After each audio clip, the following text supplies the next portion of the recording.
When my Apple Watch 1 died on me after 7 years, I decided to buy Polar Ignite 3 Titanium. I watched all the reviews about it and they were all wrong. But is it a watch for you? Let's find out together. My name is Greg. Welcome to my walk-in closet, where I test and explain how things work so you can make better decisions. Today I'm gonna talk about Polar Ignite 3 Titanium, the sports watch I've been using for the past 3 months.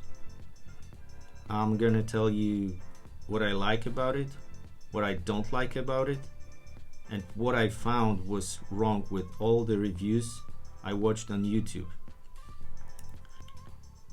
I needed a smartwatch that would meet my lifestyle, especially in context of sports.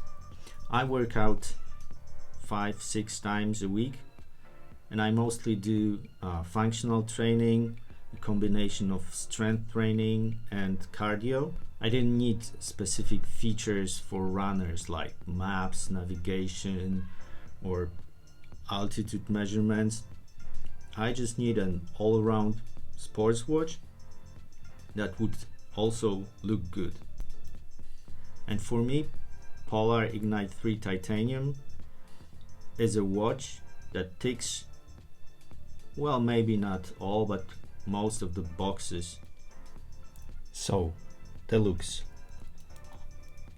I personally like the design of it very much.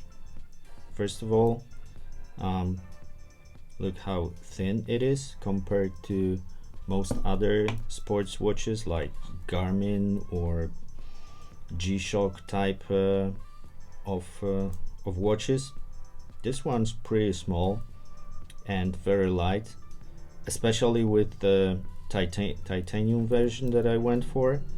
It's even 1 gram lighter than the regular version. Of course, 1 gram on your wrist is nothing, so that's just a marketing bubble. But also I think the titanium bezel is a bit sturdier than the standard aluminum, I guess, and this is also why I chose this version. When I do dumbbells training, I quite often hit my watch with the dumbbell.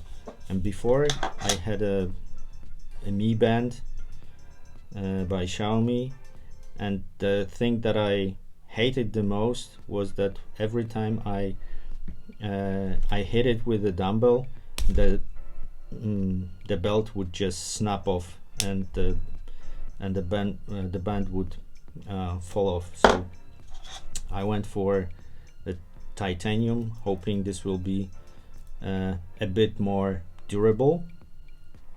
And talking about the looks of it, I also bought the additional leather strap, which you can easily switch. You can switch this silicone strap with the leather one. It is theoretically pretty easy because you just have a spring lock mechanism in here that helps you do it easily, but with big hands and flimsy fingers like mine, sometimes it's not that easy. But as you can see, it's going pretty well. So after you have finished your workout, when you go out, you can put the leather belt in place and you have a pretty sleek casual smartwatch. I also like the fact that the bezel around it is pretty thin, so the display itself is crisp and large, and it's relatively bright, so even in bright sunlight you have no problem reading it.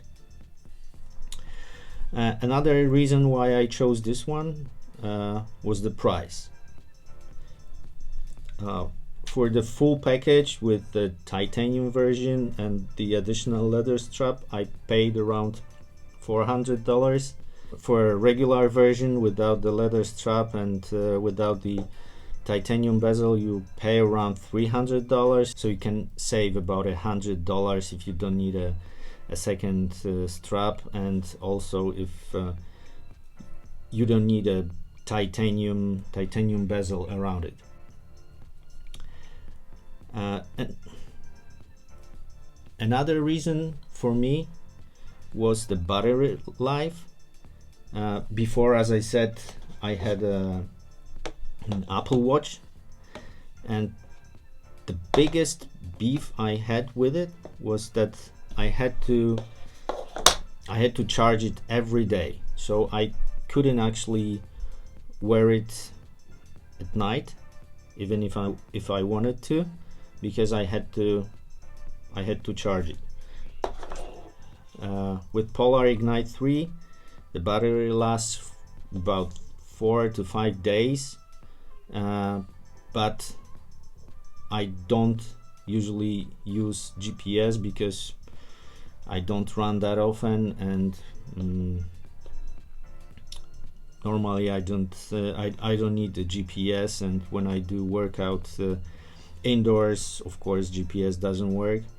If you run every day and you use GPS a lot, or if you bike, for example, that will drain your battery life much more, and then it will probably last you 2-3 days, but whole days including nights. And this is also what I was looking for in a smartwatch. I wanted to wear it 24/7, 7 days a week, so I can track my sleep and track my overall activity to see if I'm moving enough during the day. And I was also curious about how the sleep tracking works.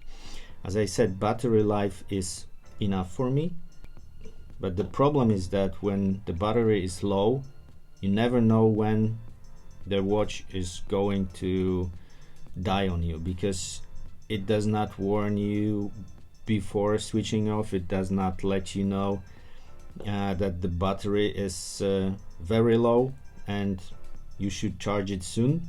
It just dies on you, and this is pretty annoying.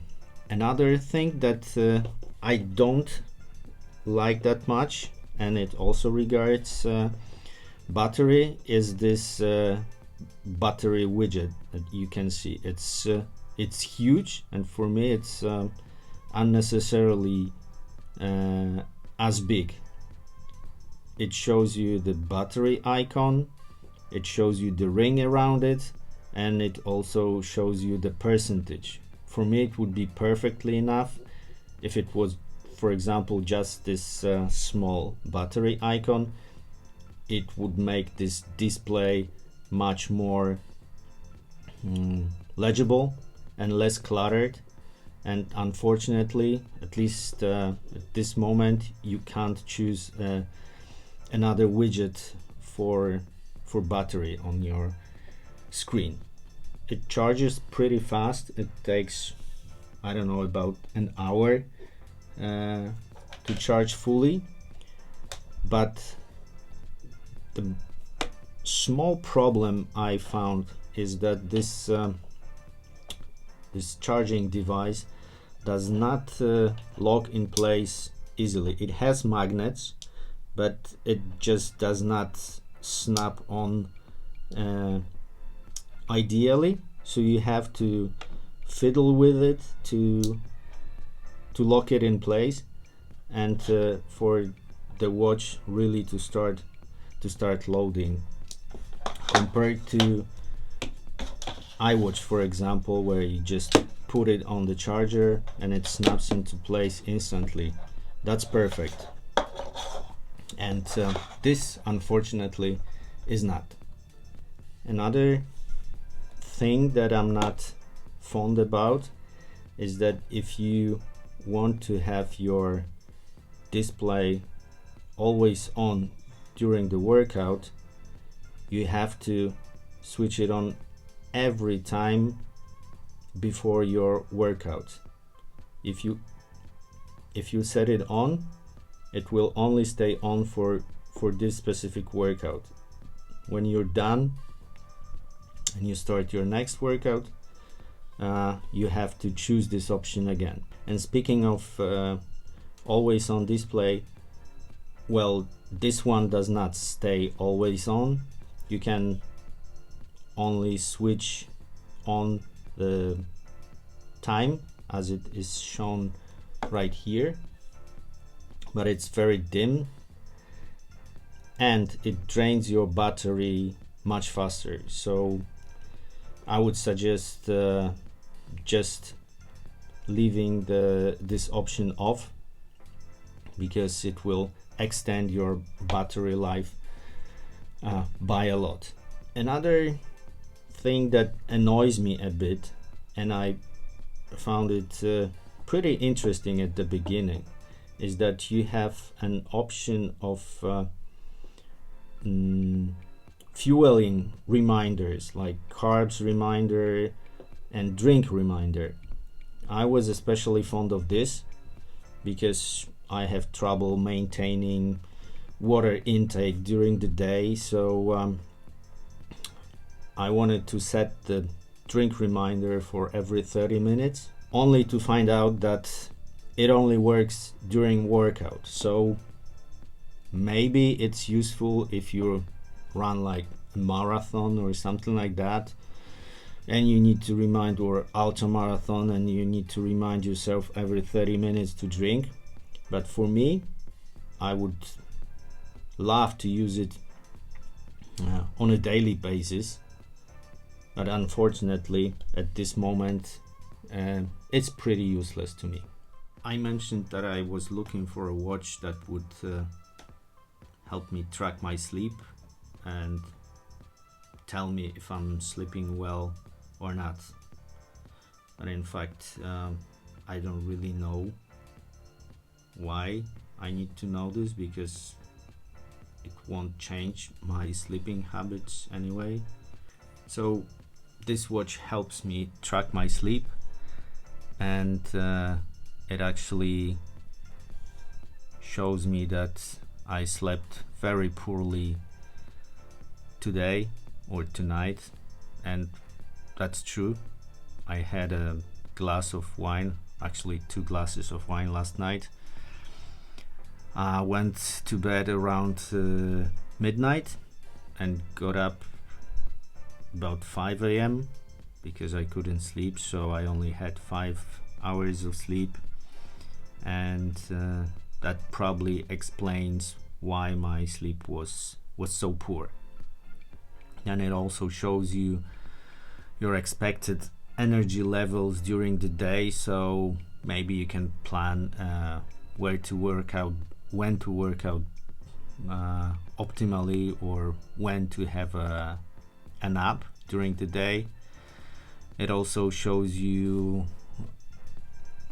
your training status, whether you are overtraining or maintaining or detraining, like I am doing right now, because I did not have my workout today, and as a matter of fact I did not have a workout yesterday, so probably that is why it's showing me that I'm detraining.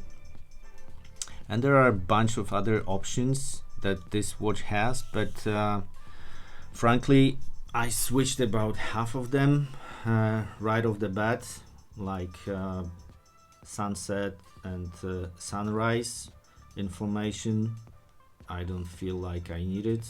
I know when it's getting dark, and I know when it's getting bright, so I don't need my watch to tell me about it. I also switched off the training guides, like it tells you that you should stretch or you should do some cardio, etc. I have my training plan which basically consists of a functional training every morning. So besides that, I don't need any other reminders. This watch also tracks your skin temperature and tells you what temperature you had during the night. I also don't find this information any useful for me, so I switched it off. I definitely switched off the music controls because I don't need it on my watch, and obviously switched off the phone notifications. I hate when my watch beeps and tells me that I have a new message, I have a Slack notification or whatever.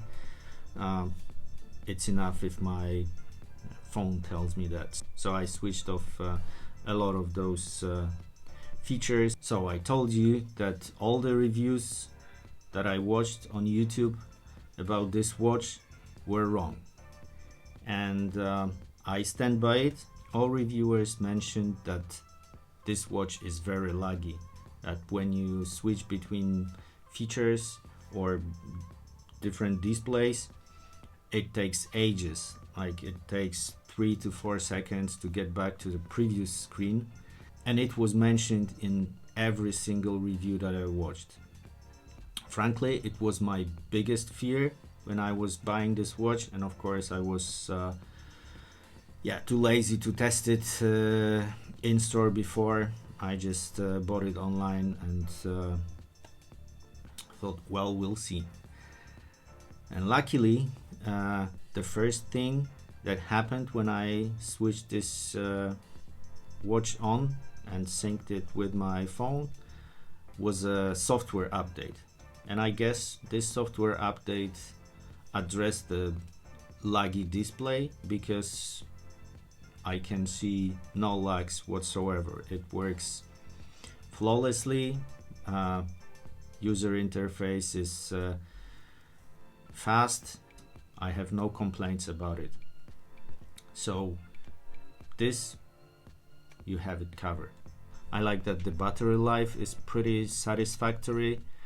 I like the fact that I can swap the stripe to this nice leather strap. Overall, it's a very good value for money if you are not a very serious runner and you just need a smartwatch or a sports watch that looks good.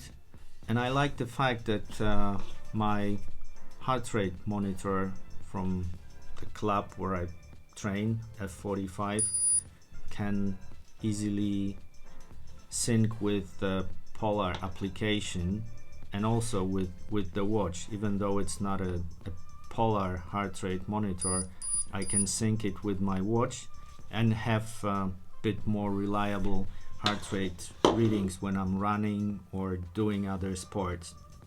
Let me know in the comments below if I managed to answer your questions regarding Polar Ignite 3 Titanium.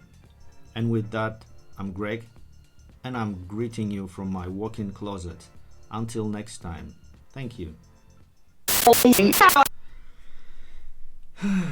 Jesus, it's harder than I thought.